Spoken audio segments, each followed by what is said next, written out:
Everyone, I am Debbie, and today we will be talking about coding system and useful guidelines that will result in a better coding system, purpose of source documents, relationship between general and subsidiary ledgers, audit trail, and identify violations in the workplace.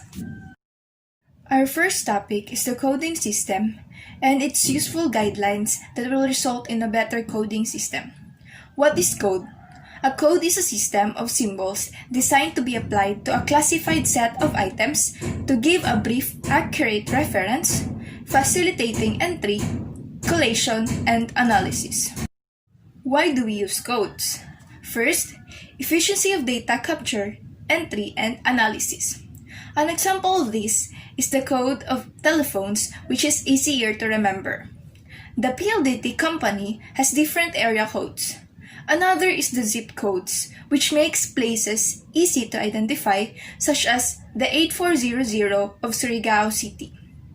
Second is the frequency of use and familiarity. If we are going to be capturing and storing data on a frequent basis, then coding makes sense because it helps to standardize our procedures and easy to use. Third, consistency and understanding of use within the organization. Every time you call me at Borja Street, you will use the same telephone number. Every time you write to me, you use the same house number and the postcode. Within organizations, the coding systems is structured so that if it fits the strategy of what it is we are trying to achieve by being consistently used and easily understood. Fourth, saving on computer processing time and storage. Just think of having to store a full address and that of, say, 25 million others addresses on all computers within a large organization. Please avoid that. Store the full details on one central server that can be addressed by all workstations on demand and then use a coding system to write and read to and from the server. Fifth, similar items can be related by means of coding systems, whereas a verbal description could be very inefficient. Just compare the combination of two codes with the combination of their full text versions. The following are useful guidelines that will result in a better coding system. First, be consistent with its intended use, which requires that the code designer determine desired system outputs prior to selecting the code. This means that you should be consistent in using the code such as customer code. You should not change each time of it if the new data is received. Once you establish the code abbreviation, never change it because the other personnel or users will find it difficult to adapt. Second, the code should allow for growth in the number of items to be coded. This means that adaptability is a key feature of good code. The analyst must keep in mind that the system will evolve over time and coding system should be able to encompass change. The number of customers should grow, customers will change names, and suppliers will modify the way they number their products. The analyst needs to be able to forecast the predictable changes that businesses users will desire and anticipate a wide range of future needs when designing a code.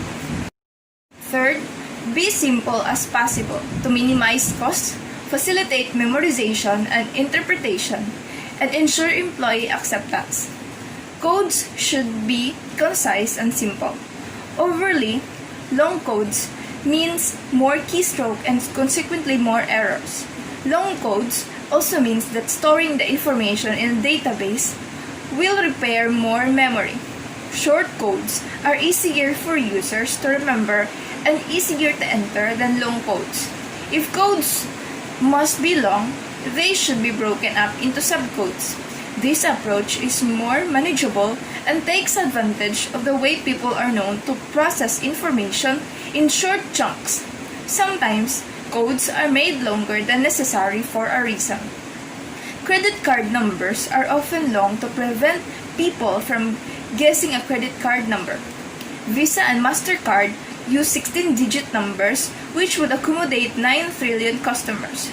Because the numbers are not assigned sequentially, chances of guessing a card number are very slight.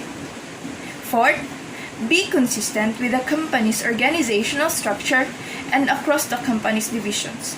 This means that effective codes not only contain information, but they also make sense to the people using them. Within the organizations, the coding system is structured so that it fits the strategy of what it is we are trying to achieve by being consistently used and easily understood.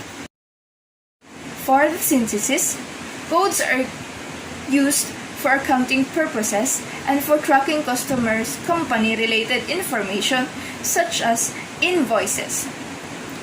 Enabling accounting codes allows customers to track billing with their clients and gather additional information for each order during checkout. The next topic will be discussed by my groupmates. Thank you.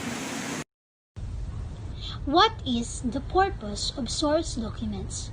What controls are embedded in source documents? Give 2 examples of source documents.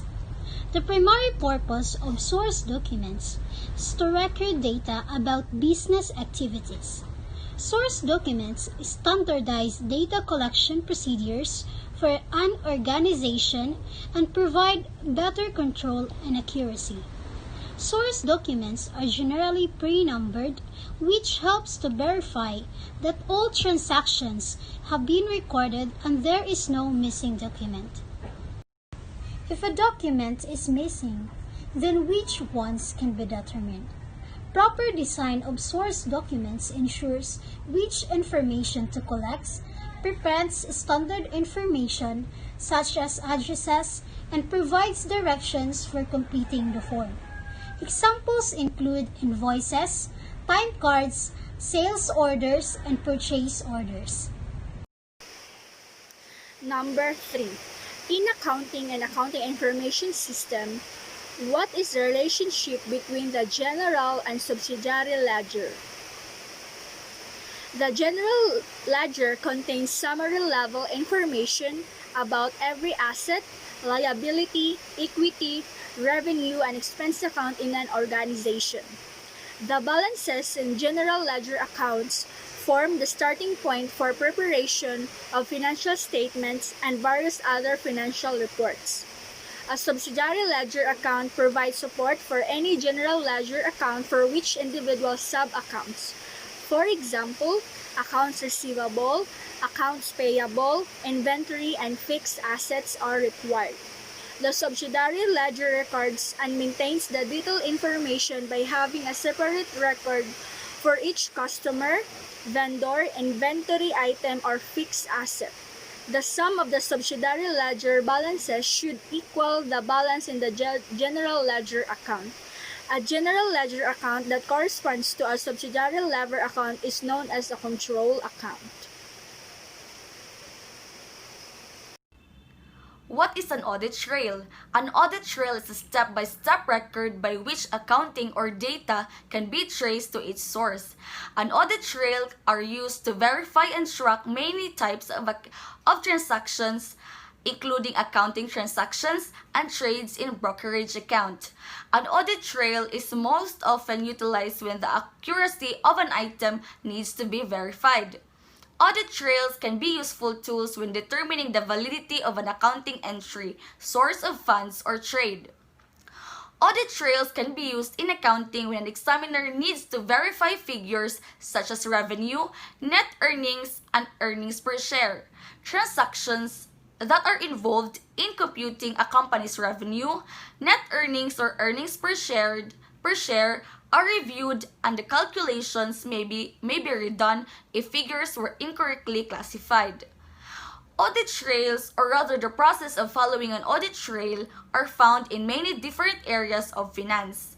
When buying a home, for example, a mortgage lender may utilize an audit trail to determine the source of funds for a down payment.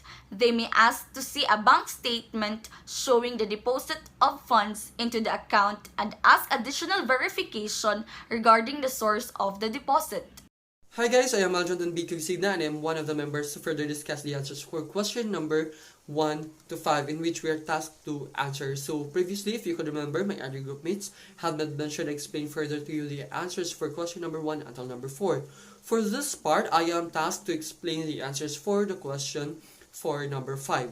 So actually, question number 5 is not a question from its very nature. It is actually a scenario, and of course, it is seeing yourself, or you're going to see the question or answer the question from the perspective of auditor. So you see yourself as an auditor for the scenario. So the scenario goes like this. A company you have been asked to examine as part of accounting information system consulting engagement employs a cashier who handles all cash receipts from customers. The cashier counts the cash daily, prepares the bank deposit, and carries the deposits to the bank every day after work. In addition, the cashier authorizes all discounts and allowances and decide when and collectible accounts will be written off. Finally, because the accounting department is overworked at times, the cashier is allowed to post cash payments to customer accounts and reconcile the bank account. Outline how a dishonest cashier could misuse all these responsibilities to steal cash from the company. So you have to see yourself from this question as an auditor. So if you could analyze the question or the scenario, there is actually a loopholes or irregularities when it comes to duties.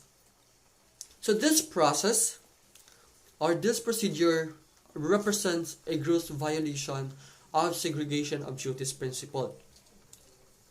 Why? It's because the cashier should be different person to the accounting department. So it cannot be possible that a person or the same person should be working at an accounting department at the same time as a cashier. So this is actually a violation to segregation of duties principle. So the cashier obviously could steal cash from any number of ways. So like for example, a lapping. So what do we mean by lapping? So when we say lapping, it is actually one of the many ways in which a cashier could steal or appropriate a cash from a company. It is where a cashier could misapply payments from other customers to cover the theft. So that is actually lapping. The other one is the cashier could steal cash by writing off the balances as bad debts or cover over the balances with illegitimate discounts. And also, the other one is the cashier could steal cash and then cover it up with interest to expense accounts by preparing a bogus bank reconciliation. This is why it is critically important that there is a clear and unequivocal separation of duties when dealing with any aspects of cash in a business. So this is actually how a dishonest cashier could misuse all those responsibilities to steal cash from the money. So that's all for this part, and thank you for listening, and I hope you have learned from us a lot. Thank you so much and have a good day.